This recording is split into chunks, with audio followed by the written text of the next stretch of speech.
I don't know what I'm doing with my life right now. And then I started crying in order for the body to feel what the body needed to feel. Any hopeful thought that I might have, it's seen as a form of coping, because the moment you're caught up in thought, which is have a deep pain, have a deep fear about feeling like a failure, like I'm unworthy. The very thing that makes us suffer is usually, I just got off a call with one of my best friends, and we've been discussing shadow work. Not really discussing shadow work, but I've been telling him what I'm going through, because these days are really intense for me. I'm going through a period of time in which there's a lot of shadow material coming out to the surface. It's the unconscious becoming conscious, right? Because once you're awake, you're going to see, maybe you're already awake, and well, yeah, there's nobody that's not awake, but you know what I mean. If you went through awakening, now you're starting to notice that after the honeymoon period, there's a lot of shadow material that comes up, because the coping mechanisms that were in place before, like all the ways in which we compensate, we try to cope, all the ways that the mind uses to avoid the feelings that we don't want to feel, they're not in place, right? So the very obvious ones, they are seen for what it is, and then your body starts to just feel directly what it needs to feel. Maybe you are already experiencing this and you know exactly what I'm talking about, but if you don't know what I'm talking about, this may come as a surprise. That, what do you mean? I'm bypassing, I am coping, just if I don't feel this way, if I don't feel intensely. Well, that's exactly what I'm going through right now. Not through the very obvious defense mechanisms and coping mechanisms, but the very subtle ones, or at least they appear to be more subtle to me. Why? Because they are very hidden in the, in narratives, in very appealing ways of dissociation, right? But they are very revealing. And in my case, I'm suffering these days because I don't know if I told you in any of the previous videos, but if not, I'm just going to tell you right now, very straightforward, very honestly. And I don't know what I'm doing with my life right now. Yeah, I laugh, but that makes me suffer. Well, I know I'm moving to Hamburg. I know sort of the thing that I'm going to be doing there. I know that I'm in love with a girl. I know that I'm now spending time in my hometown with my family. Up until the day that I go to Hamburg, that I'll be going to Hamburg, that will be less than 2 months. I know I'm going to be sharing this with you. But really, there's a lot of shadow material that makes me feel like I'm stuck, right? And I was in this conversation with one of my best friends, who's actually the guy that I'm moving to with in Hamburg, by the way. And he's also involved in the awakening process, the shadow work process, and all this kind of stuff. And so he so brilliantly and so intuitively pointed out the very thing that I needed to hear in order for the body to feel what the body needed to feel. And then I started crying. I've been telling myself a story that I don't want to bypass. And if I don't want to bypass any hopeful thought that I might have towards a future, towards the present moment, towards whatever it is, it's seen as a form of coping, because the moment you're caught up in thought, even though they could be blissful thought, it could be blissful thoughts too, or helpful thoughts, they are, once attention in consciousness is there, attention is not right here in the senses where it naturally tends to be, especially as the awakening process unfolds. But I didn't know that I was telling myself that story I don't want to bypass in order not to feel those great or good emotions, thoughts, because they are often related to what I should do right now, what I'm going to be doing, this duality in real life, right? In the conventional way we talk about life.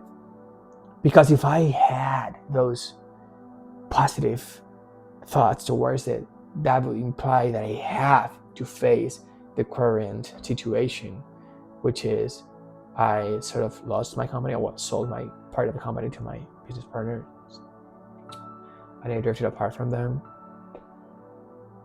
I'm no longer living in Madrid as I used to, which I love, and I'm also now living with my best friend who's back there living still in our apartment, and a lot of other things that it feels like the mind doesn't want to accept, because if I accept that, for the mind it is like accepting I failed, I'm a failure. And that is what so intuitively and so honestly and compassionately and so awesomely, if you will, my friend pointed out. He said, like, when you say, I don't know exactly what he said, but something along the lines of, when you say you don't want to bypass, isn't that already a bypassing? And bro, when he said that something very deep inside the body, or the body-mind connection, light it up. Something that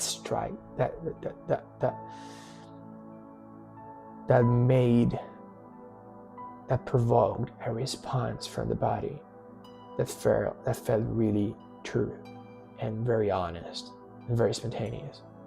And then I started crying, and it felt liberating. It felt really like a release, but not a release like in the sense of, oh, okay, now I don't have to face this. No, it was a release in the sense of, okay, this very feeling I'm having, it's already liberation. It's already getting in contact with that bound that I didn't want to feel.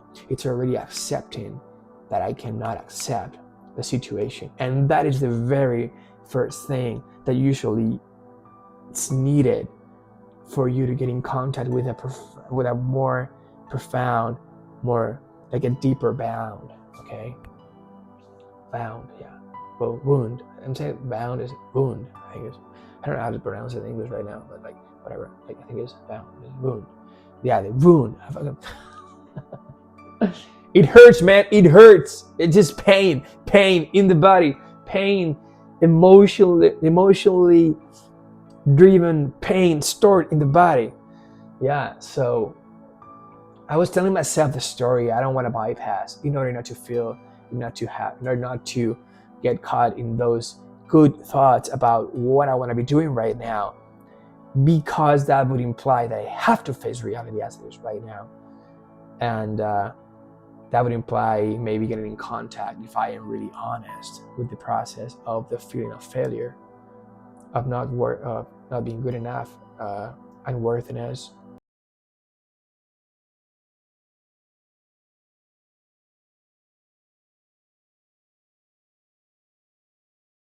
They have to do because they thought so. They are right in they have their own right to do whatever they want, of course.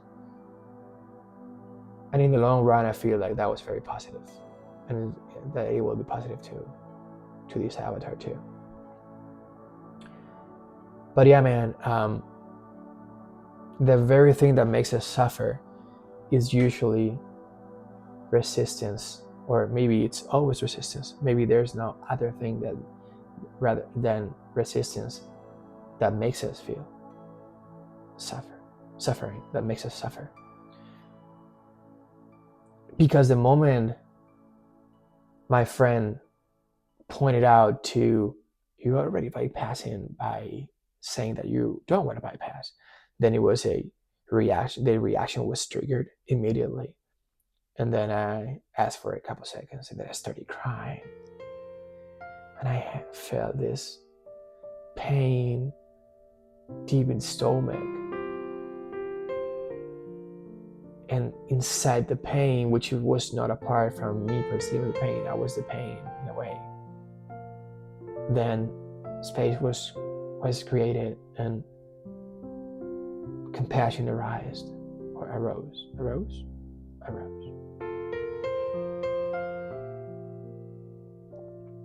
And acceptance happened in that very moment.